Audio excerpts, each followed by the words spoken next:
नमस्कार, मेरा नाम कोमल राजपूत। मैं परेड कॉलेज BA ਦੇ ਦੂਏ ਸਮੈਸਟਰ ਦੀ ਛਾਤਰਾ ਹਾਂ। ਮੇਰਾ ਰੋਲ ਨੰਬਰ 2562 ਹੈ ਤੇ ਸਾਡੇ ਡੋਗਰੀ ਦੇ ਪ੍ਰੋਫੈਸਰ ਦਾ ਨਾਮ ਪ੍ਰੋਫੈਸਰ ਗੰਗਾ ਸ਼ਰਮਾ ਹੈ।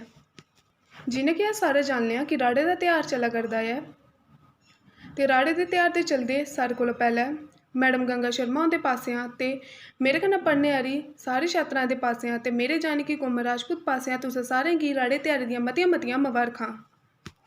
राड़े त्यौहार जिहड़ा है डुग्गर प्रदेश का एक बड़ा गा प्रसिद्ध त्यौहार है। ये हाड़ महीने की संक्रांति शुरू होंदा है ते सौन महीने की संक्रांति खत्म हो जाता है।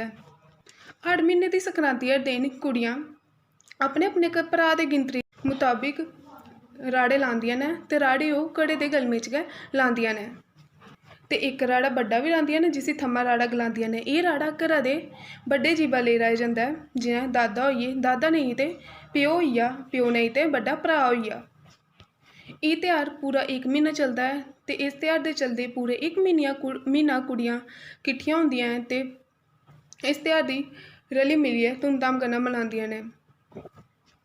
इस त्यौहार के चलते कुड़ियाँ राड़े लांदियां ने ते पूरे एक महीना उनकी सेवा करदियां ने। इस एक महीने के चलते इस महीने में 4 ऐतवार आते हैं जिहदे कि कुड़ियाँ खास तौर पर जिहड़ा राड़े का त्यौहार मनांदियां ने। जियां कि हर ऐतवार कुड़ियाँ राड़े जिहड़ियां ने चितरदियां। राड़े चितरने लिए सारे कोला पहला राड़े वाली जगह की सफाई करदियां ने, गोती लांदियां ने ते फिर गोहा फेरदियां ने ते फिर पटा कड्ढिए उसी रंग बिरंगे रंगे कन्नै चितरदियां ने।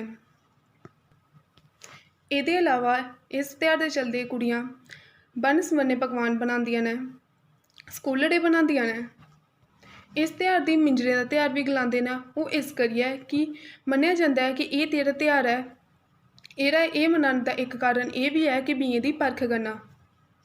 साड़ी अग्गे आने आह्ली फसल शैल होऐ इस करियै एक महीना पैह्लें गै बीएं दी परख कीती जंदी ही ते राड़े लाए जंदे हे।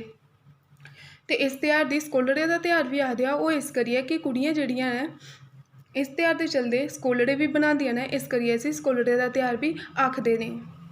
इस त्यौहार के चलते कुड़ियाँ किट्ठियां होंदियां ही, राड़े लांदियां हियां, रंग बिरंगे बन सवन्ने रेशमी दुपट्टे आह्ले कपड़े पांदियां हियां, गाने गांदियां ही, नाच नचदियां ही ते इस दे अलावा अपने अपने घरा बन सवन्ने जेह्ड़े पकवान आंदे ते होंदे हे उ'नें दी रली मिलियै खंदियां हियां।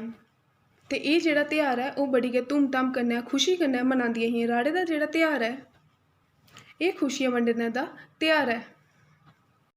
इस साल कोविड के चलते अस ये त्यौहार जेह्ड़ा रली मिलियै नहीं मनाई सकदे हे। इस करियै साड़ी मैडम गंगा शर्मा जी उ'नें साड़ी इक ऑनलाइन वर्कशॉप रूपी क्लास जेह्ड़ी है ओह् रक्खी है ते एह्दे च असें 8 कुड़ियें जेह्ड़ा है पार्टिसिपेट कीता ते राड़े दा त्यौहार जेह्ड़ा है मिली जुलियै मनाया। जेह्ड़ी कुड़ियें इस च पार्टिसिपेट कीता उं'दे नाम इस चाल्ली ने तनु चाड़क, शिवांशी, पूजा, श्वेता शर्मा, शीतल, प्रीति, शिल्पा लंगेत ते मैं जानी कि कोमल राजपूत। असें 8 कुड़ियें इस वर्कशॉप रूपी क्लास च राड़े का त्यौहार जेह्ड़ा मिली जुलियै मनाया है ते इस लेई अस सारे धन्यवाद करने अपनी मैडम प्रोफैसर गंगा शर्मा जी हुंदा। त्यौहार मिलियै मनाने आस्तै साड़ी एक वर्कशॉप रूपी क्लास लाई जेह्दे च असें 8 कुड़ियें जेह्ड़ा बढ़ी चढ़ियै हिस्सा लैता ते राड़े का त्यौहार जेह्ड़ा मिली जुलियै मनाया है।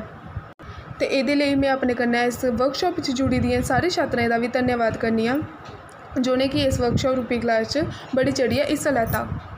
ते एह्दे कन्नै गै राड़े दे त्यौहार दे चलदे इक दूए दे कोल नेईं होंदे होई भी असें जेह्ड़ा इक डांस परफॉर्मेंस जेह्ड़ी ऐ ओह् त्यार कीती है जेह्ड़ी कि अज्ज असें तुं'दे सामने पेश करन लगे आं।